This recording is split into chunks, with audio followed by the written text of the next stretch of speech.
su muerte.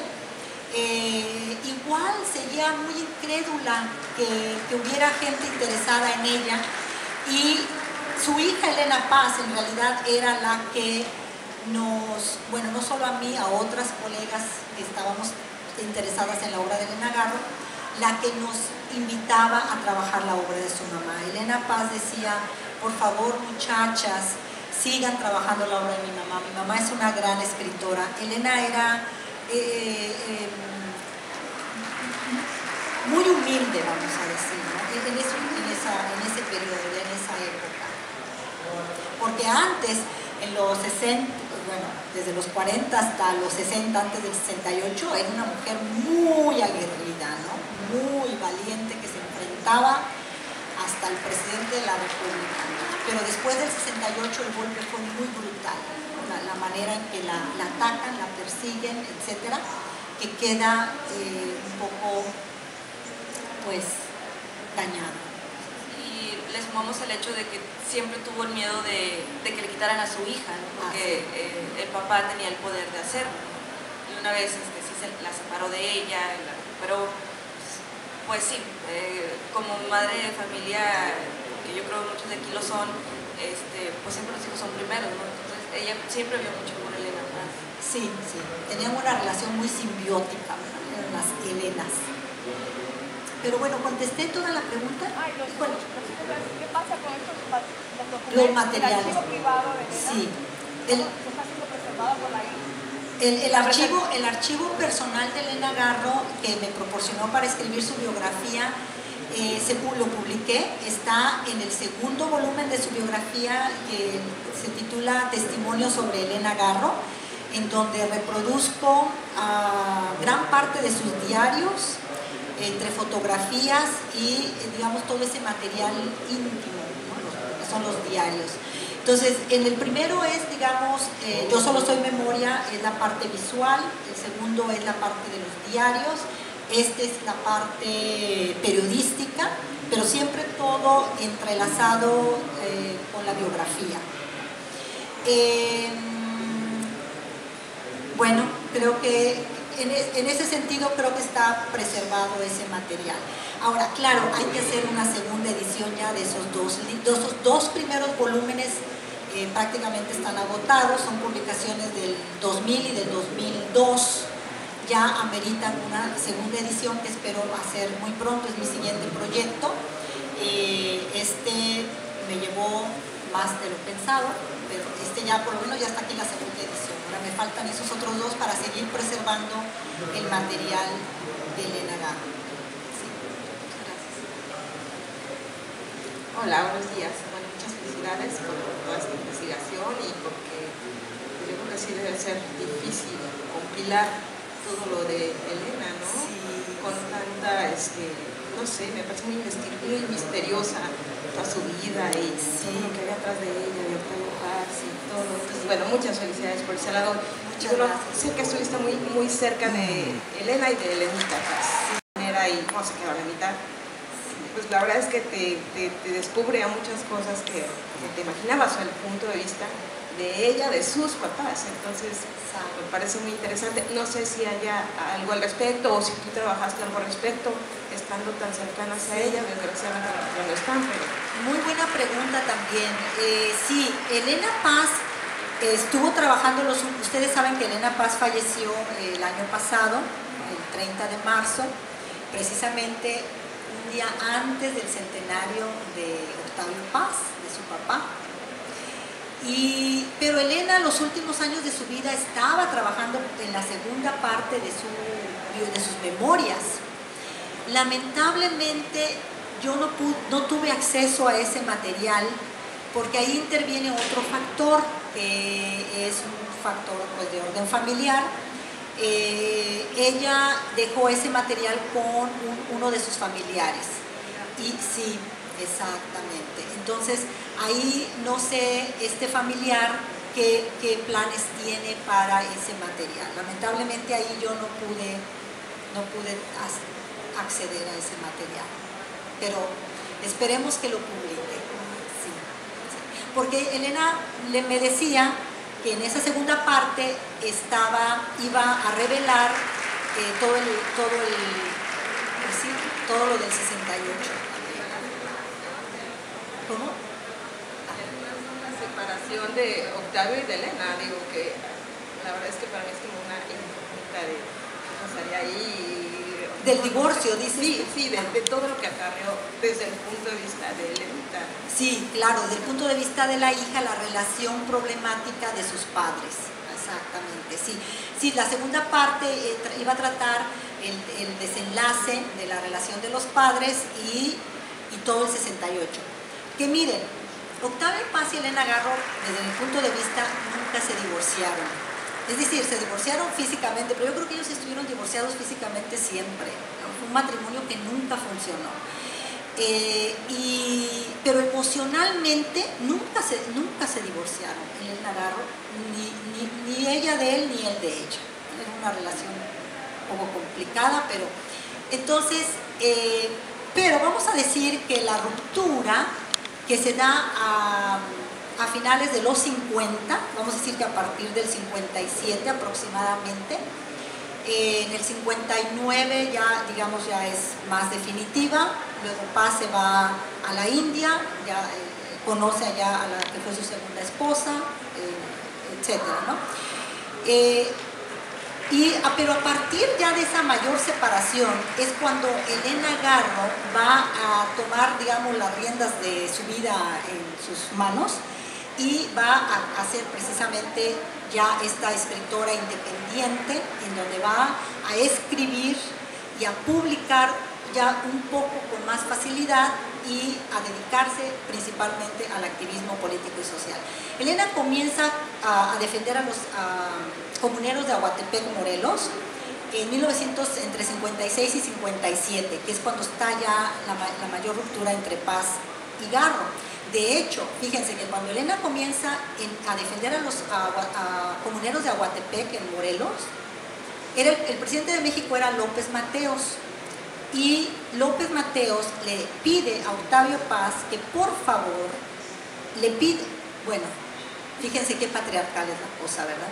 Que por favor saque a Elena Paz de México, porque si no va a haber consecuencias mayores. Y Elena la exilian. Elena se tiene que ir de México forzada, se va siempre pasaba por Nueva York y de ahí se iba a París. Y se va de México sin nada, abandona, tiene que dejar toda su casa, todas sus cosas, todas sus propiedades, digamos, sus libros, su ropa, etc. Y se va a París con su hija, sin nada prácticamente, sin trabajo, ¿no? Y por lo mismo, porque por su activismo, por estar defendiendo a los campesinos, la sacan del país. Y ese es uno de tantos exilios. Por eso cuando ustedes compren este libro, que espero que lo compren, está además a muy buen precio, no van a encontrar este precio ya jamás, ¿eh? Si no lo compran aquí ya no lo van a poder comprar, porque la Universidad Autónoma de Nuevo León lo está dando a muy buen precio. Cuando lo lean, ustedes van a descubrir por qué este libro se titula El asesinato de Elena Garro, ¿no? ¿Quién la asesinó? Elena es acusada de ser la traidora que traicionó a los intelectuales. Son puras farsas, es toda los tejesmanejes creados desde el Estado, desde el poder, para eliminarla, no solamente del contexto cultural, sino del contexto político. Elena no traicionó a nadie. Los traidores al país, a la nación, son número uno los políticos, los gobernantes, después también los intelectuales, porque ellos están coludidos con el poder para recibir becas, premios, etcétera, ¿no?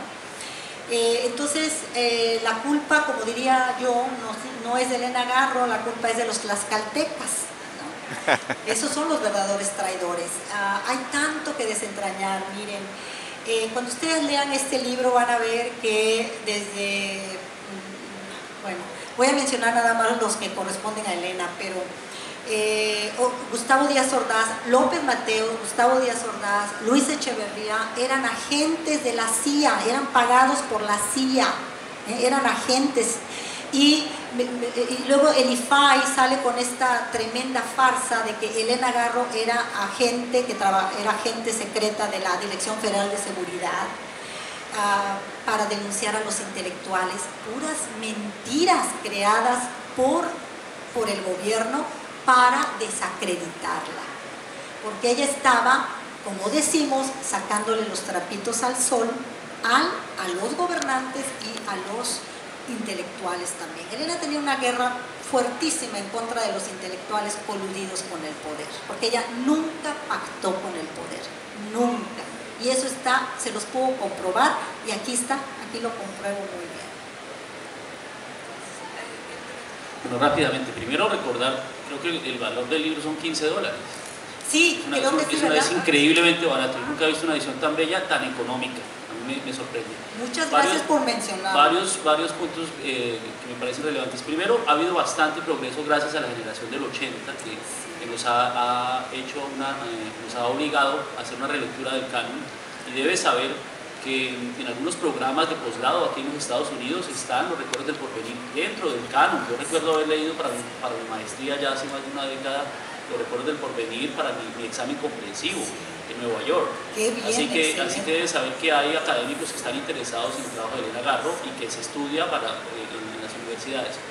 Dos, definitivamente hay unos paralelismos en lo que tú anuncias, en lo que tú explicas, con otros escritores de otros siglos. Por ejemplo, a mí me sorprenden los paralelismos, escuchando que veo muchísimos paralelismos y equivalencias entre la vida y la obra de Elena Garro y la de la gran María de Zayas, que era la escritora contemporánea de Cervantes y de Quevedo, que iba a los salones literarios en Madrid. Se sabía que era una escritora, los intelectuales sabían que existía esta gran escritora que se llamaba María de Zayas, y sin embargo hasta el día de hoy hay muy pocas personas que conocen su obra y muy pocas personas que se dedican a escribir sobre ella. Y claro, tienes razón, tiene que ver con factores extraliterarios, es decir, fuera de lo literario, y que obviamente están relacionados con la estructura, que es una estructura dominada por los hombres, que económicamente están los patronazgos, los mecenazgos. ¿Por qué a los hombres? Porque ellos son los embajadores.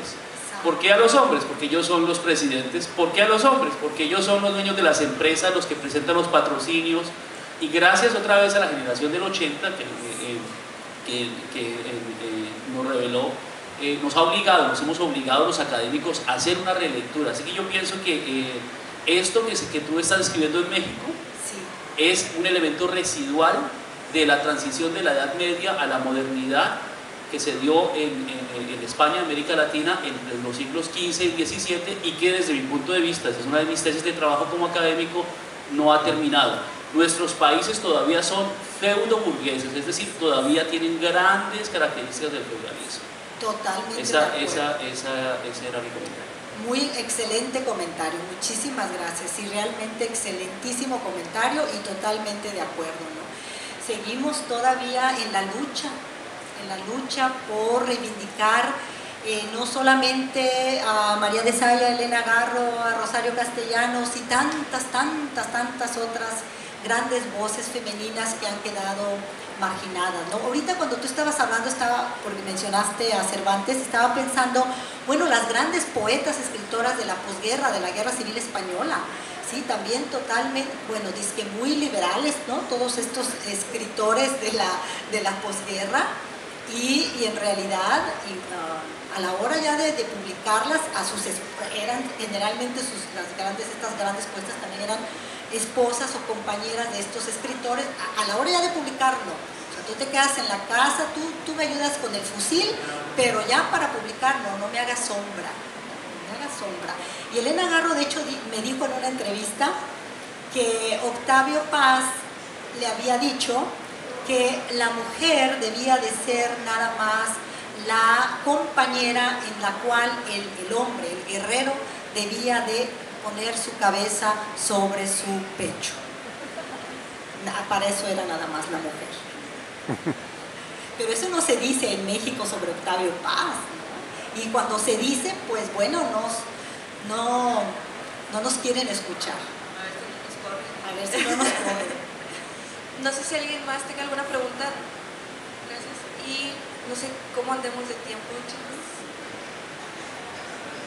La última pregunta, gracias. No es una pregunta, es un comentario nada más. Yo creo que eso es lo que pasamos las mujeres es en muchos otros ámbitos como la pintura, puede ser como Frida Kahlo con Diego Rivera y quizás otro en música, haya muchos casos parecidos. Nosotros pertenecemos a un grupo de lectura, tenemos un club de libro y nuestro tema son las mujeres y Elena Garro fue una de las que fue propuesta y principalmente lo que hacemos es tratar de educarnos nosotros porque nadie nos va a decir quiénes son las escritoras que no conocemos. Exactamente, nadie nos lo va a decir, o sea, tenemos nosotras que hacer la lucha. Y obviamente hay muchos, como decía el compañero, el colega, sí, a mí también ya me da muchísimo gusto de ver que Los Recuerdos del Porvenir, por lo menos ya una novela de Elena está en el canon y que es lectura, forma parte de las lecturas obligatorias para los exámenes comprensivos del doctorado, ¿no? Es verdad. Pero mira, fíjate, yo estudié el doctorado en la Universidad de Nuevo México. En mi época no era, En mi época, yo terminé en el 90, Los Recuerdos del Porvenir no formaban parte de la lectura. Ahora ya lo es, de los exámenes comprensivos. O sea, sí, creo que vamos progresando. Y esos grupos de lectura que ustedes mencionan, miren, realmente las felicito, porque es realmente un trabajo loable, ¿no? Loable, las felicito muchísimo, sigan haciéndolo, no desistan, no se cansen, y lean a las escritoras. Bueno, de mexicanas, bueno, hay muchas, además de Elena, Rosario Castellanos, Amparo Dávila, Guadalupe Dueñas, bueno, una gran escritora nuestra, Nelly Campobello, gran escritora, etcétera. Bueno, perdón, sí. Antes de cerrar. Sí, yo nomás quería comentar sobre las divisiones que se crean entre hombre y mujer, que hoy que leamos escritoras y que vamos a leer libros nada más puras mujeres y todo eso. Entonces lo que hace es dividir. ¿Por qué no multiplicamos? Sí. Nosotros pensamos que pues tal vez el futuro de México venga por escritores, pero no. El pueblo mientras está pagando con su sangre. Entonces, ha sucedido bastantes cambios, sí, pero ¿hasta cuándo el pueblo va a tener que seguir pagando por todo eso? Ha despertado el pueblo está recibiendo todo lo que, las semillas que ustedes están sembrando para poder ellos activarse y de veras pues ser políticamente activos. Yo me he dado cuenta que entre los políticos está el diezmo, que sus empleados tienen que pagar el 10% para sus actividades políticas del político y aparte de eso, si no lo pagan, lo corren. Así es. Los llamados sindicatos. Pues sí, exactamente. Pues sí, la corrupción, ¿verdad? La corrupción. Sí, pues mire, muchas gracias. Son dos comentarios muy valiosos que usted hace. Sí, mire, yo estoy de acuerdo con usted. Yo pienso definitivamente que no se trata de dividirnos, ¿no? De hacer la literatura femenina y la literatura masculina. Finalmente es literatura, es arte, no tiene sexo.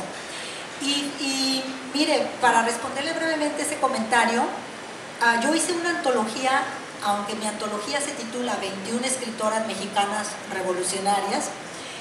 También me lo publicó la Universidad Autónoma de Nuevo León, una antología bella que desafortunadamente ya se agotó, pero esperemos que la universidad nos la reedite. Son 2 volúmenes.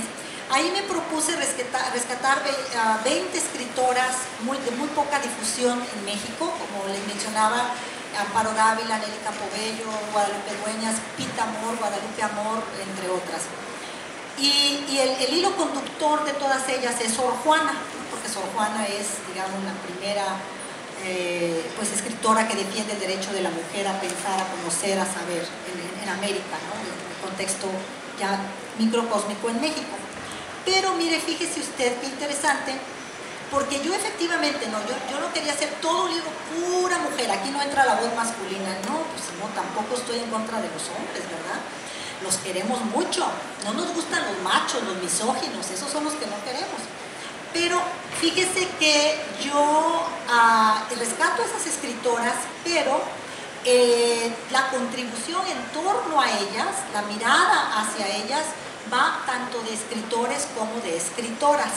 Porque la antología la formulé de la siguiente manera. Por ejemplo, pongo la biografía, vamos a decir, de Antonieta Rivas Mercado. Luego hago una selección de obra de Antonieta Rivas Mercado, ¿no? Cuento, reseñas que ella hizo. Y luego hay una sección en donde pongo en torno a Antonieta Rivas Mercado y escribo artículos que escribieron escritores de la época de Antonieta sobre ella. Y ahí yo no me puse a buscar que fueran solamente mujeres, artículos de hombres y de mujeres sobre ellas. Hay artículos fabulosos, miren, hay desde Octavio Paz en torno a diferentes escritoras, de Carlos Fuentes, de Benito Fernández, de Javier Villaurrutia, etc. Y de hecho el prólogo lo hizo un escritor, Elmer Mendoza.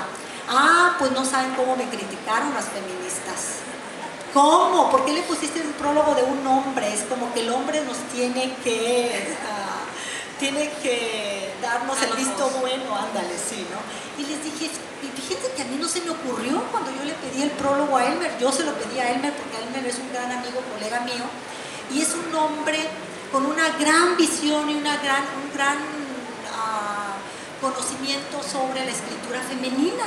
Entonces yo simplemente dije, él es perfecto, ideal para hacerme este prólogo, ¿verdad? Yo no lo pensé, ay, pero uy, no saben cómo me criticaron, ¿no? Las mujeres. Entonces sí, no se trata tampoco de irnos a los extremos, ¿no? Creo que ese no es el propósito. Pero sí definitivamente de dar a conocer, de divulgar a las escritoras.